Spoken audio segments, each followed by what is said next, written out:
İmamın qeyd elədiyi hədisdə birinci hissə ilk 7 yaşa qədər olan mərhələdir ki, həmin mərhələdə deyir uşaq oynamalıdır və ona bir sərhəd qoymaq lazım deyil və oynamaq üçün ona şərait yaradılmalıdır. Bu mərhələ təbii ki, uşağın formalaşmasında ən əhəmiyyətli mərhələlərdən biridir. Uşağa şəxsiyyət olaraq formalaşması üçün, uşağın həyata baxışı üçün həmin mərhələdə oynamağı lazımdır. Və eyni zamanda tövsiyələr olunur ki, valideynlər özləri də həmin vaxtında uşağın yanında olsunlar.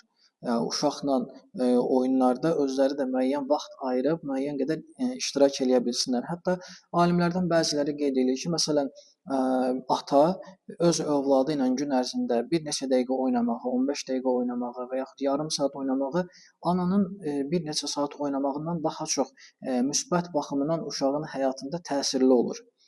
Ona görə də biz bacarmalıyıq ki, özümüz də bu işdə uşaqların yanında olaq.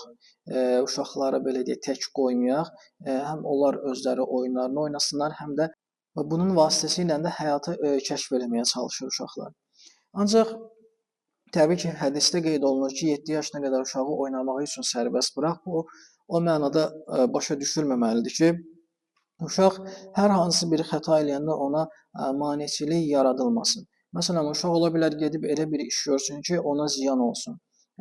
Mənəvi və yaxud fiziki olaraq ziyan olsun. Təbii ki, burada valideynin borcudur ki, buna mane olsun, onun qarşısını alsın.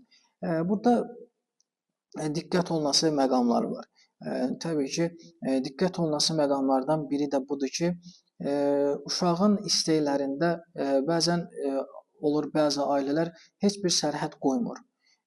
Heç bir sərhəd qoymayanda bütün dünyanın uşağın özünə aid olduğu zənni, özünə aid olduğu bir təsəvvür yaranır ki, bu da təbii ki, uşağın sonrakı mərhələlərində həyata bağlanmaq baxımından bir çox sıxıntılar yarana bilər. Adlerin qeyd etdiyi bir söz var bu baxımdan. Deyir, həddindən artıq çox ərköyün böyüdülən uşaq cəmiyyət üçün ən təhlükəli qrupdur. Növbəti mərhələlərində deyir, cəmiyyətə ən təhlükəli ola biləcək qrup həmin uşaqlardır ki, həddindən artıq ərköyün böyüdülüb. Burada məqsəd nədir? Yəni ərköyün böyüdülməkdə məqsəd budur ki, uşağın istəklərində bir sərhəd yoxdur. Nə istəyirsə onun olmalıdır. Onun istəyinə qarşı heç kim çıxmamalıdır və bu formada həddindən artıq şəkildə əgər uşaq ərköyün böyüdülərsə, təbii ki, onun özü üçün də və cəmiyyət üçün də bir çox fəsad və problemlər yarana bilər.